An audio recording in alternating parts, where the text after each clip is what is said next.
नमस्कार विद्यार्थियों, आप सभी का बहुत बहुत स्वागत है।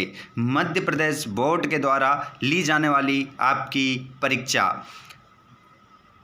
साथियों, आपका जो पेपर है हिंदी का पहला पेपर है और उसमें यदि अब आपको अंतिम वार करना है तो इस वीडियो को लास्ट तक देखिएगा। पूरा का पूरा क्वेश्चन पेपर आपका छपने वाला है। वीडियो को लास्ट तक देखिएगा। इसमें आने वाले ऑब्जेक्टिव और पूरा का पूरा पेपर किस प्रकार से किस आधार पर आएगा, ऑब्जेक्टिव यदि आपको पूरे सही करना है तो इस वीडियो को लास्ट तक आपको देखना पड़ेगा, जिससे आपका एक भी ऑब्जेक्टिव गलत नहीं होगा। तो उठा लीजिए अपने हाथ में कॉपी और पेन और कर दीजिए अंतिम वार हिंदी पर। कक्षा 10वीं विषय हिंदी मध्य प्रदेश बोर्ड परीक्षा 2022-23 का पेपर किस प्रकार से आने वाला है, क्या आने वाले हैं ऑब्जेक्टिव में, पूरा का पूरा पेपर क्वेश्चन पेपर आपके हाथ में होगा यदि आपने इस वीडियो को लास्ट तक देखा। चलिए तो स्टार्ट करते हैं। शेयर कर दीजिए एक बार अपने सभी दोस्तों को और चैनल को सब्सक्राइब करके रख लीजिए। अपने दोस्तों को शेयर करना है, वीडियो पसंद आए तो लाइक करना बिल्कुल ना भूलें। चलिए स्टार्ट करते हैं पहले क्वेश्चन से। एक भी क्वेश्चन आपका गलत नहीं होगा। वीडियो को लास्ट तक देखना, शेयर करना। देखिए पहला प्रश्न, क्वेश्चन नंबर पहला है स्टूडेंट्स, यहाँ पर सही विकल्प चुनकर लिखिए। प्रश्न क्रमांक पहला, उद्धव ने गोपियों को किसका संदेश दिया। फर्स्ट क्वेश्चन है ये आपका, जिसका आंसर आप सभी मुझे जल्दी से लाइव क्लास में बताइए और इसका राइट आंसर क्या हो जल्दी से बताइए। जो दोस्त हमारे लाइव क्लास में जुड़ रहे हैं वो तो ठीक है, उनका जवाब तो मैं देख लेता हूँ, लेकिन जो दोस्त हमारे ऑफलाइन इस वीडियो को देखते हैं, बाद में लाइव क्लास खत्म होने के बाद देखते हैं, आप भी इसका सही जवाब दीजिए। उद्धव ने गोपियों को किसका संदेश दिया, तो इसका राइट आंसर हो जाएगा योग का संदेश दिया। योग का आपका राइट आंसर होगा। वात्सल्य रस के सम्राट हैं, तो वात्सल्य रस के जो सम्राट हैं वो माने जाते हैं सूरदास जी। सूरदास जी को वात्सल्य रस का सम्राट माना जाता है। अगला क्वेश्चन है, गंगटोक से युमथांग कितने किलोमीटर दूर था। तो गंगटोक से युमथांग जो था वो था 149 किलोमीटर दूर। अगला क्वेश्चन, गागर में सागर भरना मुहावरे का अर्थ है। गागर में सागर भरना मुहावरे का अर्थ होता है थोड़े में बहुत कहना। थोड़े में बहुत कहना आपका राइट आंसर हो जाएगा। जयशंकर प्रसाद द्वारा रचित महाकाव्य कौन सा है। तो जयशंकर प्रसाद द्वारा रचित महाकाव्य जो है वो हो जाएगा कामायनी। कामायनी आपका करेक्ट आंसर रहेगा। जिस पे जयशंकर प्रसाद को कौन सा पुरस्कार मिला है मुझे कमेंट बॉक्स में बताइए। ऑल स्टूडेंट इसका आंसर बताएंगे। तो स्टूडेंट्स ये पूरा रहेगा आपका। देखिए यहाँ पर आपको राइट आंसर के साथ पूरा बताया जा रहा है। जल्दी से मुझे लाइव चैट में आप बताएंगे जयशंकर प्रसाद को कामायनी पर कौन सा पुरस्कार मिला है, कौन सा पारितोषिक मिला था, कमेंट बॉक्स में जल्दी से बताइए। ऑल स्टूडेंट का जवाब आना चाहिए यदि आपने पढ़ा है तो, और अगर आपने नहीं पढ़ा है ना तो कमेंट बॉक्स में इसके उत्तर देख लीजिए। हमारे बहुत सारे स्टूडेंट इसका राइट आंसर बता रहे हैं कमेंट बॉक्स में और लाइव चैट में। क्रिया की विशेषता बताने वाले शब्द कहलाते हैं। तो क्रिया की विशेषता बताने वाले जो शब्द होते हैं वो क्रिया विशेषण कहलाते हैं। अगला क्वेश्चन आपका रहेगा, रिक्त स्थान की पूर्ति कीजिए। रिक्त स्थान की पूर्ति करना है स्टूडेंट्स, महापुरुष में समास है। महापुरुष में समास बताना है। तो यहाँ पर देखेंगे हम, महापुरुष में आपका जो समास हो जाएगा वो कर्मधारय समास राइट आंसर हो जाएगा। अगला क्वेश्चन है, लेखक स्वयं प्रकाश का जन्म में हुआ। लेखक स्वयं प्रकाश का जो जन्म है वो इंदौर में हुआ। इंदौर में कब हुआ कमेंट बॉक्स में बताइए। देखता हूँ कितने स्टूडेंट्स इसका जवाब देते हैं। लेखक स्वयं प्रकाश का जन्म देखिए इंदौर में हुआ है, लेकिन उनका जन्म कब हुआ है ये कमेंट बॉक्स में आप बताएंगे। ऑल स्टूडेंट मुझे कमेंट बॉक्स में इसका उत्तर बताएंगे। कमेंट बॉक्स में लिखिए सभी।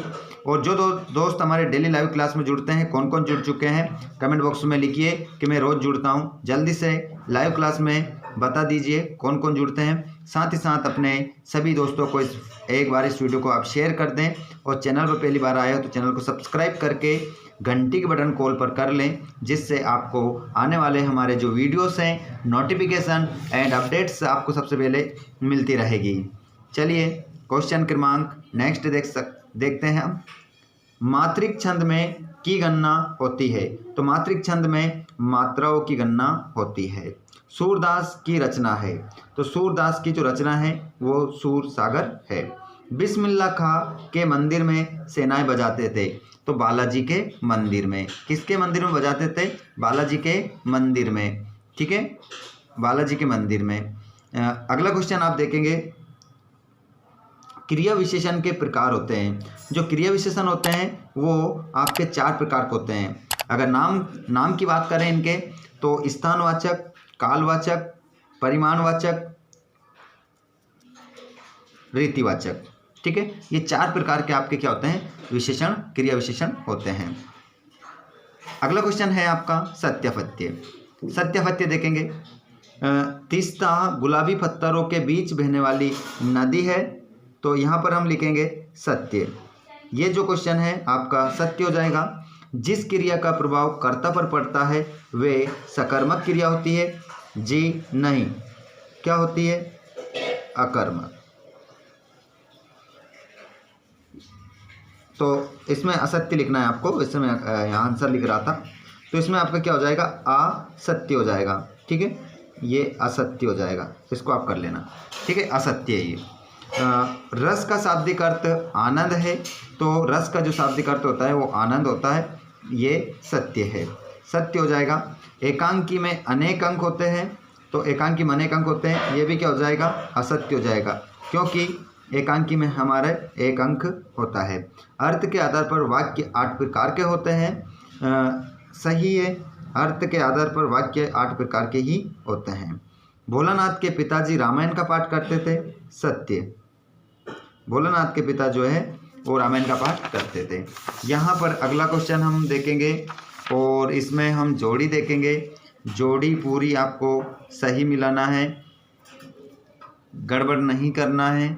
चलिए देखें, जोड़ी को मिलाएंगे। देखिए, जल जात, जल जात को यदि हम बात करें, इसको आप मिलाएंगे तो किससे मिलाएंगे? कमल से।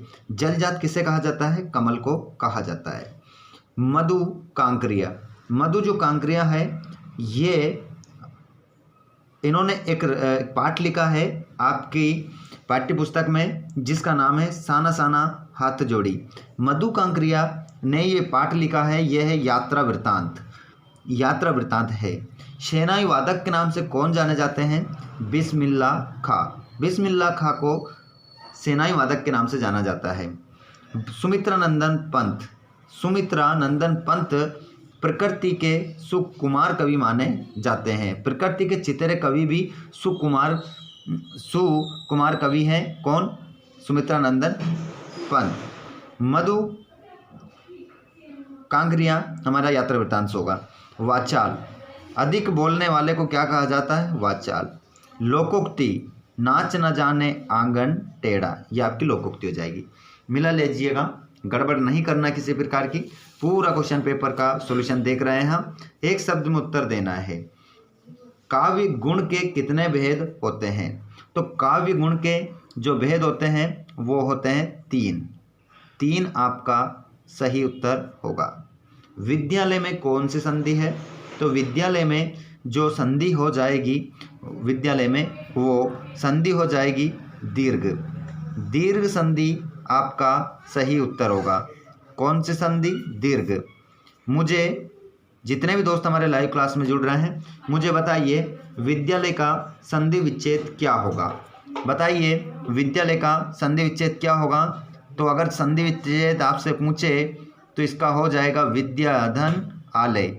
विद्याधन आलय दीर्घ संधि है। कटाओ भारत का क्या माना जाता है? तो कटाओ भारत का स्विट्जरलैंड माना जाता है। यहाँ पर लिखेंगे आप स्विट्जरलैंड। कटाओ भारत का क्या माना जाता है? स्विट्जरलैंड माना जाता है। गलती नहीं करना है, किसी भी प्रश्न में आपको अच्छे से देखना है, इसका स्क्रीनशॉट ले लेना। अगर पीडीएफ चाहिए तो आप हमारे टेलीग्राम को ज्वाइन कर सकते हैं, जिसकी लिंक डिस्क्रिप्शन में है।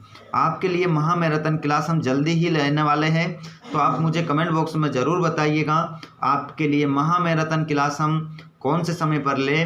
टाइम आप सभी के अनुसार रखा जाएगा। ऑल स्टूडेंट्स कमेंट बॉक्स में बता देना महामैराथन क्लास का समय। 1 मार्च से पहले आपका वर्ष भर जो भी आपने स्टडी की है, पढ़ाई की है, उसका पूरा रिवीजन 2 से 3 घंटे की महामैराथन क्लास आपकी रहेगी। उसमें ज़रूर जुड़िएगा और आपका पूरा रिवीजन हो जाएगा, सुपर फास्ट रिवीजन।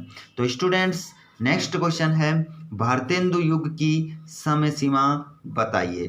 तो भारतेंदु युग की समय सीमा आपको बताना है। तो ये गद्य का पहला युग माना जाता है, इसे जागरण काल के नाम से भी जाना जाता है। तो भारतेंदु युग की समय सीमा बताना है। ऑल स्टूडेंट्स इसका आंसर दीजिए मुझे, कब से मानी जाती है? 1850 से 1900 तक किसकी शुरुआत मानी जाती है? भारतेंदु युग की शुरुआत मानी जाती है। और 1900 से 1920 तक द्विवेदी युग, और 20 से 36 तक छायावाद, और 36 से 43 तक प्रगतिवाद, और 43 से लेकर 50 तक प्रयोगवाद, और 50 से लेकर आज तक नई कविता। ये सारे मैंने आपको बता दिए। यहीं से स्टार्ट होता है हमारा गद्य काल और नई कविता पर ख़त्म होता है। ठीक है, आज तक चल रही है नई कविता। हाँ, याद रखिएगा, है ना सभी। बिल्कुल आप सभी का जवाब आ रहा है। और हमारे जो दोस्त ऑफलाइन जुड़ेंगे बाद में, आप भी इसका जवाब देना है, आपको भी देना है, और आपको भी अपने सभी दोस्तों तक इस वीडियो को शेयर करना है। जितने भी स्टूडेंट्स हमारे क्लास 10th वाले जुड़ रहे हैं, आप लोगों का बहुत ही अच्छे तरीके से रिवीजन करवा दिया जाएगा परीक्षा के एक दिन पहले। तो आप सभी दोस्त चैनल को सब्सक्राइब करिए ताकि वो वीडियो आपको मिल सके। एक से अधिक अर्थ देने वाले शब्द क्या कहलाते हैं? बताइए, जल्दी से जवाब दीजिए। एक से अधिक अर्थ देने वाले शब्द क्या कहलाते हैं? तो ये शब्द आपके कहलाते हैं अनेकार्थी। यहाँ पर लिखा है मैंने अनेकार्थी। अब मुझे न्यू बताइएगा, अनेकार्थी, इस अनेकार्थी जो शब्द मैंने लिखा है इसमें कौन से संधि है और इसका संधि विच्छेद अनेकार्थी का? आप सभी मुझे कमेंट बॉक्स में लिखेंगे। बताइए मुझे इसका संधि विच्छेद क्या होगा, संधि कौन सी है? मुक्तक छंद के प्रणेता कौन है? तो मुक्तक छंद के प्रणेता कौन है? निराला। कौन है? निराला है। सूर्यकांत त्रिपाठी निराला मुक्तक छंद के प्रणेता माने जाते हैं। देखिए, अब मुझे बताइएगा, जो आपका एक पाठ आया है सूर्यकांत त्रिपाठी निराला ने, आपके पाठ्य पुस्तक में क्लास 10th में कौन सा पाठ इन्होंने लिखा है निराला ने? बताइएगा मुझे कमेंट। ये आपको बताना है। चलिए, तो इसका आंसर देखते हैं। छायावाद की शुरुआत हुई, तो छायावाद की जो शुरुआत मानी जाती है 1920 से मानी जाती है। 1920 से तो 1936 तक छायावाद चलता है, 1920 से 1936। और छायावाद के जो प्रवर्तक है कौन माने जाते हैं? जयशंकर प्रसाद। आप सभी को पता है, आप लोगों ने पढ़ा होगा। जयशंकर प्रसाद ने जो महाकाव्य लिखा है उस महाकाव्य का नाम है कामायनी। कामायनी पर कौन सा पुरस्कार मिला? तो मंगला प्रसाद मिला, है ना। इन बातों का आपको ध्यान रखना है। तुलसीदास के गुरु का नाम था। अब बताना है आपको तुलसीदास जी के गुरु का नाम क्या था। चलिए स्टूडेंट्स, तुलसीदास जी के गुरु का नाम ढूंढते हैं। यहाँ पर नरहरिदास, हरिदास, वल्लभाचार्य, और अगला है विट्ठलनाथ। तो स्टूडेंट्स, तुलसीदास जी के जो गुरु का नाम था वो था नरहरि दास। राइट आंसर क्या लगा लेंगे? नरहरि दास। एक भी क्वेश्चन बाहर नहीं होगा, और एक क्वेश्चन के माध्यम से मैं आपको कई प्रकार के क्वेश्चन सोल्व करवा रहा हूँ। ठीक है, अगर आप इस वीडियो में देख रहे हैं तो ये वीडियो आप लोगों के लिए रामबाण सिद्ध होगा। चलिए, सांप के डर से घबराए भोलानाथ कहाँ जाकर छिपे? तो सांप के डर से घबराए भोलानाथ पिता की गोदी में, घर के कोने में, माँ के आंचल में, या फिर बाबा की रजाई में। तो यहाँ पर आपका करेक्ट आंसर हो जाएगा स्टूडेंट्स, माँ के आंचल में। क्या हो जाएगा? माँ के आंचल में। नेक्स्ट क्वेश्चन है, अंधे की लाठी मुहावरे का अर्थ है। अंधे की लाठी मुहावरे का क्या अर्थ होता है ये आपको बताना है। तो एकमात्र तारा, एकमात्र सहारा, यही आपका राइट आंसर हो जाएगा। जो आंसर हमारे सही है वो मैं आपको जल्दी बता दूंगा। इससे क्या होगा, आपका जल्दी रिवीजन हो जाएगा, समय बच जाएगा, हमारा ज़्यादा नेट भी खर्च नहीं होगा, आपका भी नहीं होगा तो हमारा भी नहीं होगा। चलिए स्टूडेंट्स, अगला क्वेश्चन है, हिंदी का सर्वाधिक लोकप्रिय महाकाव्य कौन सा है? तो यहाँ पर उत्तर जो होगा वो हो जाएगा रामचरितमानस। अब मुझे जितने भी दोस्त हमारे लाइव क्लास में जुड़ रहे हैं वो मुझे बताएंगे रामचरितमानस किसकी रचना है और इस रामचरितमानस को कौन सी भाषा में लिखा गया है? बताइए, अवधी में लिखा गया है या ब्रज भाषा में? ऑल स्टूडेंट्स कमेंट करके बताइए रामचरितमानस को कौन सी भाषा में लिखा है। अगला क्वेश्चन देखते हैं, पूरा पेपर A to Z, ये देख सकते हैं पूरा पेपर का सॉल्यूशन करवाऊंगा। A to Z क्वेश्चन 23 तक, पूरा 23 तक आप देख पा रहे हैं, यहाँ पर 22, 23 तक पूरा सॉल्यूशन के साथ बताऊंगा। बस वीडियो को लास्ट तक देखिएगा। वीडियो पसंद आए तो अपने दोस्तों को शेयर कर देना, वीडियो को लाइक कर देना, चैनल पर पहली बार हो तो सब्सक्राइब करिएगा, सभी दोस्तों को शेयर करना है। रिक्त स्थान की पूर्ति कीजिए, पूरा पेपर का सॉल्यूशन है, A to Z क्वेश्चन का आंसर है रिक्त स्थान की पूर्ति कीजिए। दशानन में समास है, दशानन में समास बताना है तो यहाँ पर आपका जो समास हो जाएगा दशानन में वो बहुव्रीहि समास राइट आंसर होगा। अगला क्वेश्चन, छायावाद के जनक है, छायावाद के जनक कौन माने जाते हैं? इससे पहले मैंने अभी कुछ क्वेश्चन आपसे करे थे, वहाँ पर मैंने बताया था, ठीक है। देखिए, छायावाद के जो जनक माने जाते हैं वो माने जाते हैं जयशंकर प्रसाद। जयशंकर प्रसाद आपका करेक्ट आंसर हो जाएगा।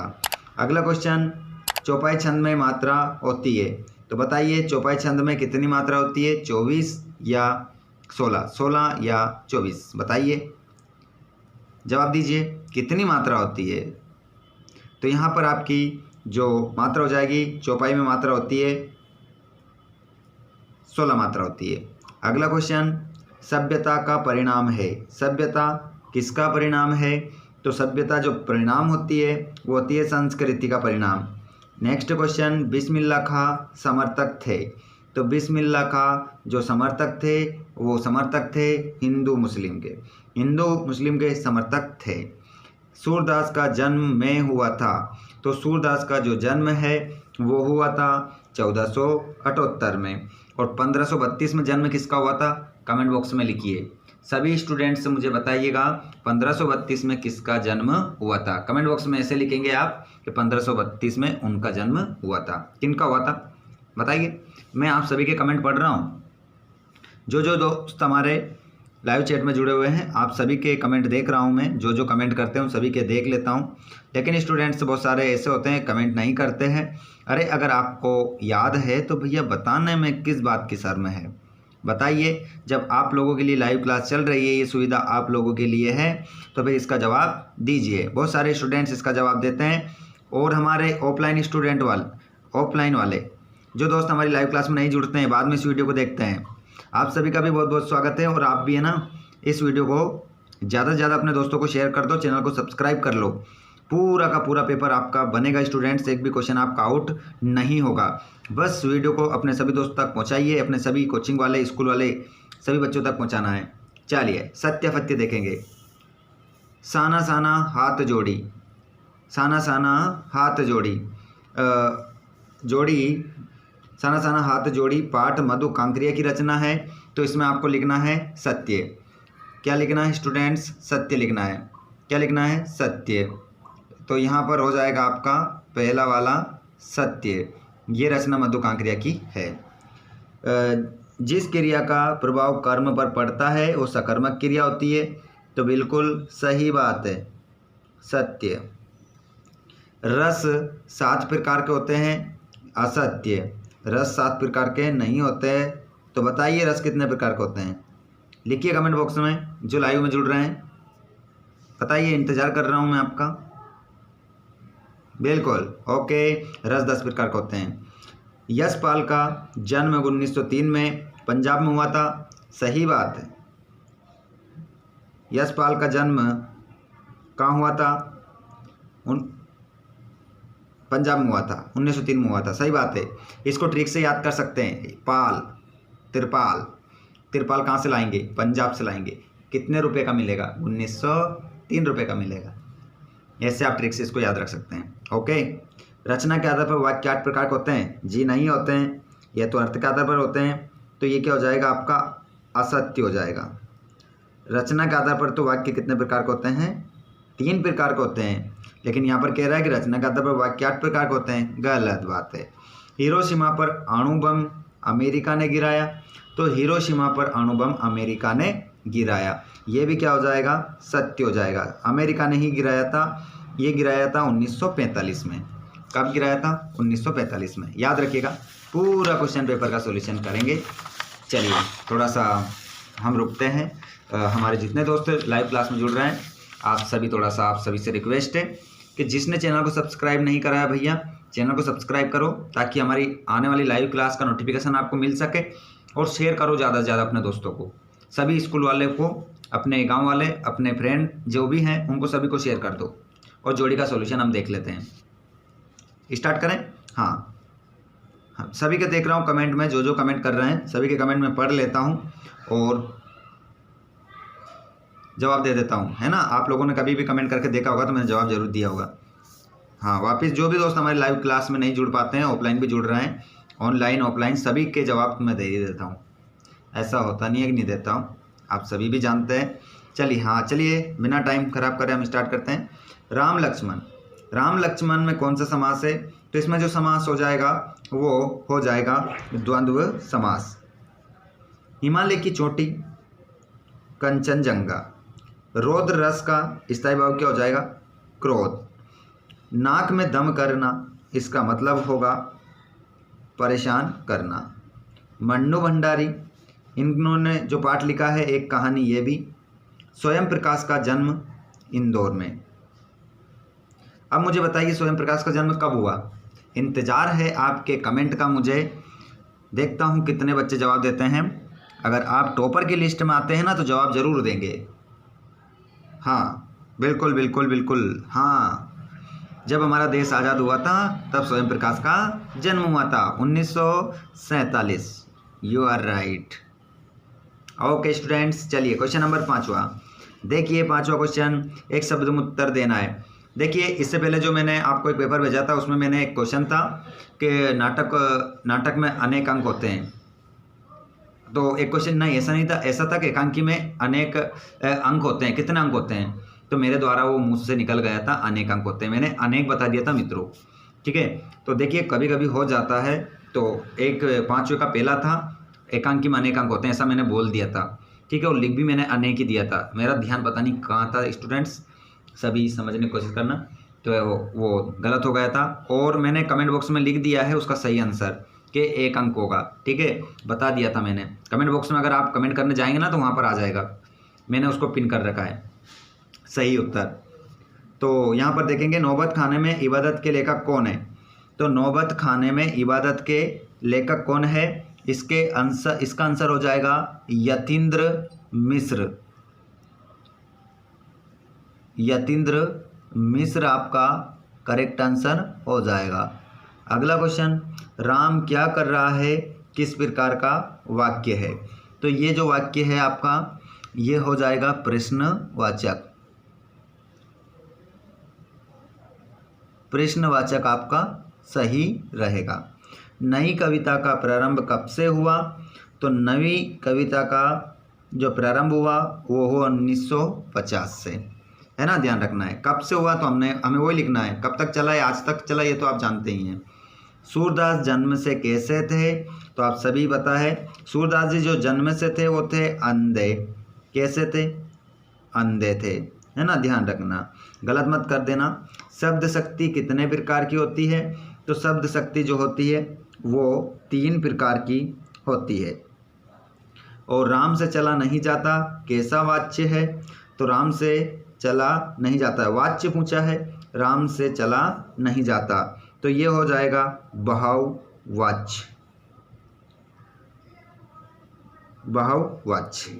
नेताजी का पाठ गद्य की विधा है, तो ये क्या है? नाटक, कहानी, उपन्यास, निबंध। तो नेताजी का जो पाठ लिखा गया है वो लिखा गया है कहानी विधा में। नोट कर लो, लिख के रख लो। और नेताजी का पाठ लेखक कौन है? इस पाठ को लिखने वाले लेखक कौन है? कमेंट बॉक्स में उत्तर बताइए। जितने भी दोस्त हमारे 10th वाले जुड़ रहे हैं मुझे कमेंट बॉक्स में उत्तर बताइए। नेताजी का पाठ किसने लिखा?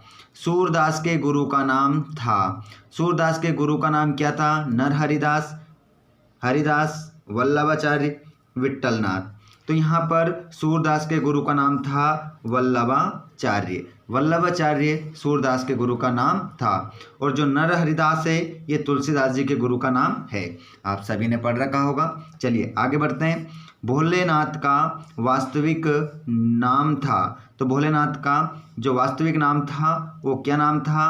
तारकेश्वरनाथ, विश्वनाथ, शिवा, शिवपूजन। तो भोलेनाथ का वास्तविक नाम जो था वो था तारकेश्वर नाथ। स्टूडेंट्स, एक भी क्वेश्चन आपका आउट नहीं होगा यदि वीडियो को आप लास्ट तक देखते हैं। तो बिल्कुल आपका पूरा का पूरा मध्य प्रदेश बोर्ड का 1 मार्च का जो पेपर है पूरा बनेगा। आपका पूरा का पूरा A to Z क्वेश्चन आपके हाथ में होंगे दोस्तों। तो आप भी क्या करिए, अपने हाथ में कॉपी और पेन उठा लीजिए और इन क्वेश्चनों को नोट कर लीजिए। चलिए, काव्य की शोभा बढ़ाने वाले तत्व कहलाते हैं। काव्य की शोभा बढ़ाने वाले तत्व कहलाते हैं। तो काव्य की शोभा बढ़ाने वाले तत्व अलंकार कहलाते हैं। अलंकार राइट आंसर होगा। जयशंकर प्रसाद अपनी आत्मकथा को बता रहे हैं। तो जयशंकर प्रसाद अपनी आत्मकथा को बता रहे हैं। कैसी? सीधी, सरल, कठोर या भोली? तो जयशंकर प्रसाद अपनी आत्मकथा को भोली बता रहे हैं। श्री कृष्ण ने क्या पढ़ ली? तो श्री कृष्ण ने राजनीति पढ़ ली। सही उत्तर क्या हो जाएगा? राजनीति। देखिए स्टूडेंट्स, पूरा पेपर है, सॉल्यूशन करवाऊंगा। जितने भी दोस्त हमारे डेली लाइव क्लास में जुड़ते हैं, कौन कौन जुड़ते हैं कमेंट बॉक्स में ज़रा बताओ। और साथ ही जो दोस्त ऐसे हैं जो डेली लाइव क्लास में नहीं जुड़ पाते हैं, कौन कौन है कमेंट बॉक्स में लिखिएगा। टेलीग्राम पर पूरा PDF दे दूंगा। टेलीग्राम अगर डिस्क्रिप्शन में लिंक है, डिस्क्रिप्शन में लिंक है, नीचे जाइए टेलीग्राम को ज्वाइन कर लो। अगर वहाँ से ज्वाइन नहीं हो तो आप टेलीग्राम पर जाइए और वहाँ पर लिखिए free Sanskrit coaching classes Biaora, इतना लिखिए, आ जाएगा और उसको ज्वाइन कर लेना। ठीक है, पूरा का पूरा आपको वहाँ पर PDF मिल जाएगा। देखिए यहाँ रिक्त स्थान की पूर्ति कीजिए। पंचवटी में समास है। पंचवटी में समास है। तो पंचवटी में जो समास है वो है आपका द्विगु समास। राइट आंसर क्या हो जाएगा? द्विगु समास। प्रयोगवाद के जनक है। तो प्रयोगवाद के जो जनक है वो माने जाते हैं अज्ञे जी। अज्ञे का जन्म कब हुआ और कहाँ हुआ ये मुझे कमेंट बॉक्स में बताओ। और अज्ञे का पूरा नाम क्या है बताइए। देखता हूँ कितने बच्चे जवाब देते हैं लाइव क्लास में। बताइए मेरे को जल्दी से, इंतज़ार कर रहा हूँ मैं आपके प्रश्नों का, जो मेरे द्वारा प्रश्न पूछे गए हैं उनके उत्तर का। कितने हमारे टॉपर इस वीडियो को देख रहे हैं? टॉपर भैया कमेंट नहीं आते हैं, टॉपर आप हैं तो इसका जवाब जरूर दीजिएगा। अज्ञे का जन्म कब हुआ, कहाँ हुआ और इनका पूरा नाम क्या है? एक पढ़ने वाला विद्यार्थी जरूर इसका जवाब देगा। और भोलानाथ का तिलक लगाता था। भोलानाथ किसका तिलक लगाता था? तो भोलानाथ तिलक लगाता था भभूत का। भभूत का तिलक लगाकर भोलानाथ क्या बन जाता था? कमेंट बॉक्स में लिखिए। हाँ, एक क्वेश्चन से मैं आपके कम से कम 2-2 3-3 क्वेश्चन कंप्लीट करवाऊंगा। जवाब देते जाइए बस। और अगर आपको आंसर नहीं पता है और अगर आप पूछना चाहते हैं तो मुझसे कमेंट करके पूछ लेना कि भोलानाथ तिलक लगाकर क्या बन जाता था, बताइए, तो मैं आंसर आपको दे दूंगा जो भी बनता था। बाल गोविंद भगत के गीत गाया करते थे। बाल गोविंद भगत के गीत गाया करते थे किसके? कबीरदास जी के। राइट आंसर हो जाएगा कबीर दास जी के। शिव धनुष ने तोड़ा था। शिव धनुष ने तोड़ा था। तो शिव धनुष किसने तोड़ा था? तो शिव धनुष तोड़ा था, ये तोड़ा था राम ने। ठीक है, राम ने तोड़ा था। अगला, क्रिया के प्रकार होते हैं। तो क्रिया के प्रकार जो होते हैं वो 2 होते हैं या 4 होते हैं, बताइए। तो ये होते हैं 2। ठीक है, 2 होते हैं, लगा लीजिए। आपने कॉपी और पेन अपने हाथ में रख रखा है, लगा लीजिए। अब मुझे ये बताइए कि क्रिया के 2 तो प्रकार होते हैं लेकिन उनका नाम क्या है? लिख दीजिए कमेंट बॉक्स में। ऑल स्टूडेंट, जितने भी गोलू मोलू, जितने भी दोस्त हमारे जितने भी संगीता, बबीता, अनीता जितनी भी जुड़ रही है हमारी बहनें और हमारे भाई, आप सभी एक बार इस वीडियो को अपने भाई अपनी बहन तक ज़रूर पहुंचा दीजिएगा, शेयर कर दीजिएगा और अपने सभी क्लास वाले, ठीक है, अपने जितने भी आपके क्लास वाले, स्कूल वाले, कोचिंग वाले जितने भी दोस्त हैं उनको आप एक बार शेयर कर दें। और जितने भी दोस्तों ने हमारे चैनल को सब्सक्राइब नहीं करा है तो आप सभी से रिक्वेस्ट है, बहुत मेहनत करके वीडियो बनाया जाता है और सब्सक्राइब कर लीजिए, जिससे आपको क्या होगा, अगला वीडियो जैसे ही आएगा नोटिफिकेशन आपको मिल जाएगा, शेयर करने की ज़रूरत नहीं पड़ेगी। इससे चैनल को सब्सक्राइब करने से आपका ही फायदा होता है, क्योंकि वीडियो फिर आपको समय पर मिल जाता है, ठीक है। तो सभी चैनल को सब्सक्राइब कर लो, घंटी बटन कॉल पर कर लो, शेयर कर दो। और वीडियो में अगर आपको लगता है कि हम आप लोगों के लिए मेहनत कर रहे हैं, 1 मार्च के लिए आप लोगों के लिए मेहनत कर रहे हैं, 1 मार्च का पूरा पेपर, इसी में से इस प्रकार के जो सेट्स आपको प्रोवाइड करवाए जा रहे हैं इनमें से आपका पेपर बनेगा, तो विद्यार्थियों वीडियो को लाइक जरूर करिएगा। प्रश्न क्रमांक 3, सत्य असत्य लिखिए। अब यहाँ पर आपको सत्य फत्य का चयन करना है। आइए तो सत्य फत्य का चयन कर लेते हैं बिल्कुल सही उत्तरों के साथ। मैं क्यों लिखता हूँ, आज्ञे की रचना है तो इसमें क्या लिखोगे, सत्य लिखोगे। मैं क्यों लिखता हूँ, ये जो पाठ है आज्ञे जी ने ही लिखा है। फागुन सांस लेता है तो हर घर को सुगंध से भर देता है, ये भी क्या हो जाएगा, सत्य हो जाएगा। ये बात भी सत्य है, आप सभी ने पढ़ा होगा, नहीं पढ़ा है तो यहाँ देख लीजिए। संधि 5 प्रकार की होती है, ये बात तो असत्य है। तो अब मुझे बताइएगा संधि कितने प्रकार की होती है। ऑल स्टूडेंट बताइए मुझे संधि कितने प्रकार की होती है। यहाँ पर दिया है संधि 5 प्रकार की होती है, तो ये असत्य बात है, गलत हो गया है वाक्य। तो फिर कितनी प्रकार की होती है बताइए मुझे। नाटक में अनेक अंक होते हैं, नाटक में अनेक अंक होते हैं। तो नाटक में कितने अंक होते हैं, अनेक अंक होते हैं, ऐसी बात है। तो ये बात तो बिल्कुल सही है, नाटक में अनेक अंक होते हैं, सही है। छंद 3 प्रकार के होते हैं, तो छंद 3 प्रकार के होते हैं, ये सत्य है, ठीक है। और संचारी भाव 33 प्रकार के होते हैं, ये भी आप लोगों ने पढ़ा होगा, संचारी भाव 33 प्रकार के होते हैं, इसमें भी सत्य हो जाएगा। चलिए पूरा A to Z सॉल्यूशन मैं आपको करवाऊंगा। चलिए अब हम यहाँ पर देखेंगे जोड़ी, ठीक है। जोड़ी देख लीजिए क्वेश्चन नंबर 4 में, प्रश्न नंबर जो 4 है, सही जोड़ी मिलाइए। तो मैं यहाँ पर नंबर डाल दूंगा। माता पिता, माता पिता में जो समास है वो हो जाएगा द्वंद्व समास। माता पिता में कौन सा समास से मिल जाएगा, द्वंद्व समास से। शिव पूजन सहाय, शिव पूजन सहाय ने कृतिका का एक पाठ लिखा है जिसका नाम है माता का अंचल, तो इसके ऊपर 2 नंबर डाल दीजिए। वीर रस, वीर रस का स्थायी भाव क्या होता है, उत्साह होता है, ठीक है, ये डाल दिया हमने 3 नंबर। और आंखों का तारा, आंखों का तारा होना मतलब बहुत प्यारा होना। लखनवी अंदाज, तो लखनवी अंदाज को मिलाओगे यशपाल से। और छायावाद के प्रवर्तक जो माने जाते हैं वो जयशंकर प्रसाद माने जाते हैं। ये हो गई जोड़ी, मिला लीजिए अच्छे से, गलती किसी प्रकार की नहीं करना है। और आप जितने भी, चलिए जल्दी से जो भी लाइव क्लास में जुड़ रहा है बताइए आप इस वीडियो को कहाँ से देख रहे हैं, लिखिए। बाल गोविंद भगत ने किस परिवेश की झांकी प्रस्तुत की, तो यहाँ पर आपका राइट आंसर हो जाएगा ग्रामीण परिवेश की, ग्रामीण परिवेश की झांकी प्रस्तुत की। छायावाद के प्रमुख कवियों में गिने जाते हैं, तो छायावाद के प्रमुख कवियों में जो गिने जाते हैं वो गिने जाते हैं जयशंकर प्रसाद। सड़क पर घूमते हुए जले हुए पत्थर पर लेखक ने उजली छाया देखी, वे थी किसकी, तो वो छाया थी मानव की। राइट आंसर लगा लीजिएगा, वो छाया किसकी थी, मानव की, आपका राइट आंसर हो जाएगा।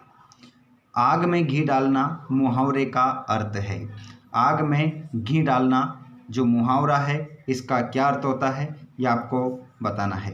तो इसका राइट आंसर होगा क्रोध को बढ़ाना। हिंदी साहित्य के इतिहास में स्वर्ण युग कहलाता है, तो हिंदी साहित्य के इतिहास में स्वर्ण युग कहलाता है, तो स्वर्ण युग कहते हैं भक्ति काल को। करेक्ट आंसर क्या हो जाएगा, भक्ति काल। और तुलसीदास जी ने कौन सी भाषा का प्रयोग किया है, तो तुलसीदास जी ने जिस भाषा का प्रयोग किया है वो किया है अवधी भाषा का। राइट आंसर हो जाएगा अवधी भाषा।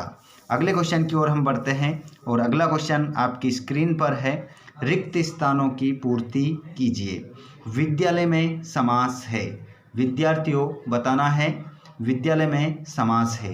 ऑप्शन है तत्पुरुष समास, कर्मधारय समास। तो विद्यालय में जो समास हो जाएगा वो तत्पुरुष समास आपका राइट आंसर हो जाएगा। करेक्ट आंसर होगा तत्पुरुष समास। आत्मकथ्य के कवि हैं। जो आपका एक पाठ है जिसका नाम है आत्मकथ्य, इस पाठ को किसने लिखा है? तो इस पाठ को लिखने वाले हैं जयशंकर प्रसाद। जयशंकर प्रसाद ने इस पाठ को लिखा है। अगला क्वेश्चन है वाच्य के प्रकार होते हैं। तो आप लोगों ने पढ़ा होगा वाच्य के प्रकार जो होते हैं वो 3 होते हैं। ऑल स्टूडेंट मुझे कमेंट बॉक्स में बताएंगे वाच्य के 3 प्रकार कौन कौन से होते हैं। जल्दी से जितने भी लाइव क्लास में हमारे जुड़ने वाले स्टूडेंट्स हैं जल्दी से बताइए मुझे वाच्य के 3 प्रकार जो होते हैं उनका नाम क्या है। प्रत्येक बच्चे का जवाब आना चाहिए कमेंट बॉक्स में। प्रत्येक कमेंट करेगा और बताएगा इसका आंसर क्या होगा। जल्दी से मैं इंतज़ार कर रहा हूँ आपके जवाब का। जो भी जुड़ रहा है सभी कमेंट करें। कौन कौन दोस्त हमारे डेली लाइव क्लास में जुड़ता है कमेंट बॉक्स में लिखिए। साथ ही आप इस वीडियो को कहाँ से देख रहे हैं कमेंट में बताना है। अपना नाम भी आपको बताना है, कौन से ज़िले से आप देख रहे हैं कमेंट बॉक्स में लिखिए और कौन से गाँव से आप देख रहे हैं जल्दी से कमेंट बॉक्स में बताइए। और श्री गणेश करने का अर्थ है। श्री गणेश करने का अर्थ क्या होता है? खत्म करना या प्रारंभ करना। तो आपका आंसर हो जाएगा प्रारंभ करना। नेताजी का चश्मा पाठ के लेखक हैं। बताइए नेताजी का चश्मा पाठ किसने लिखा है? यशपाल ने लिखा है या स्वयं प्रकाश ने लिखा है? तो करेक्ट आंसर हो जाएगा आपका इसमें तो प्रारंभ करना, इसमें हो जाएगा स्वयं प्रकाश। रस के अंग होते हैं। तो रस के जो अंग होते हैं वो होते हैं 4। रस के 4 अंग होते हैं। नेक्स्ट क्वेश्चन की ओर हम बढ़ते हैं और अगला क्वेश्चन आपका सत्य असत्य वाला है। क्वेश्चन नंबर 3 देख सकते हैं। सत्य असत्य लिखिए। सिक्किम में दूध देने वाला जानवर याक है। तो इसमें आप आंसर क्या लिख दोगे? इसमें आप सत्य लिखोगे। ठीक है, दूध देने वाला जानवर याक है, सही बात है। और कमसीन का शाब्दिक अर्थ सुंदर है। तो इसमें भी आपका आंसर क्या हो जाएगा? सत्य हो जाएगा। रौद्र रस का स्थायी भाव शोक होता है। तो इसका आंसर क्या होगा आपका? असत्य हो जाएगा। तो मुझे बताइएगा रौद्र रस का स्थायी भाव क्या होता है। जितने भी स्टूडेंट्स इस वीडियो को देख रहे हैं बताइए रौद्र रस का स्थायी भाव क्या होता है, क्योंकि यहाँ पर शोक तो नहीं है। महाकाव्य का आकार बड़ा होता है, इसमें आप लिखोगे सत्य। संगतकार पाठ मंगलेश डबराल ने लिखा है। संगतकार पाठ जो है मंगलेश डबराल ने लिखा है। तो आपका ये आंसर होगा बिल्कुल सही। ये भी आपका आंसर क्या हो जाएगा? सत्य हो जाएगा। भोलानाथ ने मूसन तिवारी को चिढ़ाया। तो ये हो जाएगा आपका असत्य, क्योंकि मूसन तिवारी को भोलानाथ ने नहीं चिढ़ाया था। तो फिर किसने चिढ़ाया था मूसन तिवारी को? ये चिढ़ाया था बेजू ने। बेजू नाम का एक लड़का था जिसने मूसन तिवारी को चिढ़ाया था। चलिए नेक्स्ट क्वेश्चन की ओर बढ़ते हैं। पेपर का पूरा सॉल्यूशन यहाँ पर हम देखेंगे। आप अपने सभी दोस्तों को एक बार शेयर कर दीजिएगा। जो दोस्त चैनल पर पहली बार आए सब्सक्राइब कर लीजिएगा ताकि आपको इसी प्रकार आगे अपडेट मिल सके, अन्य वीडियो आपको प्राप्त हो सके। देखिए जोड़ी को मिलाना है देशभक्त। देशभक्त में जो आपका समास हो जाएगा वो हो जाएगा तत्पुरुष समास। तो यहाँ पर मैं 1 नंबर इस पर डाल देता हूँ। फसल जो पाठ है ये लिखने वाले हैं नागा अर्जुन। नागार्जुन ने लिखी है कौन सा पाठ? फसल। भयानक रस। भयानक रस का जो स्थायी भाव होगा वो हो जाएगा वह। वह आपका राइट आंसर हो जाएगा। अंगूठा दिखाने का अर्थ होता है, मतलब होता है मना करना। तो 4 नंबर इस पर हम डाल देंगे। और निपात शब्द हमारे कौन से होते हैं? तो, भी, तक आदि, ये हमारे क्या होते हैं? निपात शब्द होते हैं। लोक प्रचलित क्या होती है? ये होती है लोकोक्ति। ठीक है, ये हमारी क्या हो गई, जोड़ी हो गई। मैंने नंबर डाल दिए हैं, स्क्रीनशॉट ले लेना। अगर आपको इसका पीडीएफ चाहिए तो आप हमारा टेलीग्राम चैनल ज्वाइन कर सकते हैं, जिसकी लिंक डिस्क्रिप्शन में है। नीचे जाइएगा, आपको टेलीग्राम की लिंक मिल जाएगी।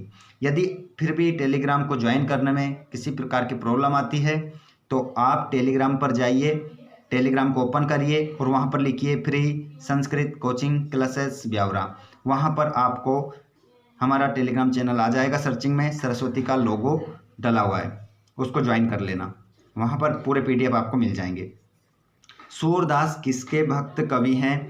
तो सूरदास किसके भक्त कवि हैं? तो सूरदास जी कृष्ण के भक्त कवि है। राइट आंसर क्या होगा?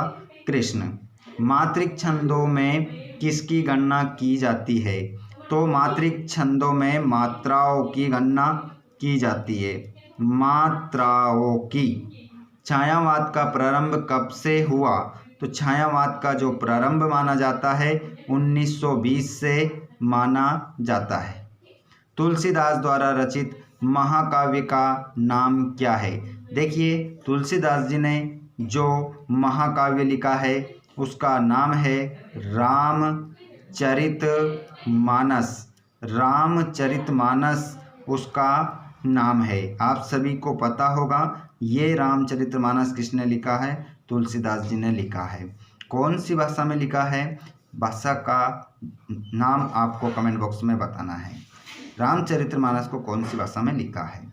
बुद्धिस्ट श्वेत पताका फहराते थे। तो जो बुद्धिस्ट थे वो सफ़ेद झंडे कब फहराते थे? तो वो फहराते थे किसी बुद्धिस्ट की मृत्यु पर। तो आप लिख सकते हैं बुद्धिस्ट की मृत्यु पर। क्या लिख सकते हैं? मृत्यु पर। किसी बुद्धिस्ट की मृत्यु पर फहराते थे। मोहन गांव को जाता है कैसा वाक्य है? तो मोहन गांव को जाता है, ये जो वाक्य है आपका विधानवाचक वाक्य है। विधानवाचक, यहाँ पर लिखेंगे आप विधानवाचक। विधानवाचक आपका राइट आंसर हो जाएगा। जितने भी दोस्त हमारे कक्षा 10वीं वाले एमपी बोर्ड का पेपर देने वाले स्टूडेंट्स देख रहे हैं, अभी आपको एक और वीडियो मैं प्रोवाइड करवाऊंगा जो बहुत ही महत्वपूर्ण होगा आपकी परीक्षा की दृष्टि से। तो आप सभी दोस्त ये जो भी क्वेश्चन देख रहे हैं इन सभी क्वेश्चनों के आंसर जरूर पढ़िएगा। स्टूडेंट्स, यहाँ पर आप लोगों के लिए ये वीडियो तो पूरा हो चुका है, अगला वीडियो मैं आप लोगों को जल्दी ही लेकर आऊँगा। तो सभी चैनल को सब्सक्राइब करिए, घंटी के बटन कॉल पर करिए और अपने सभी दोस्तों को शेयर कर देना। धन्यवाद।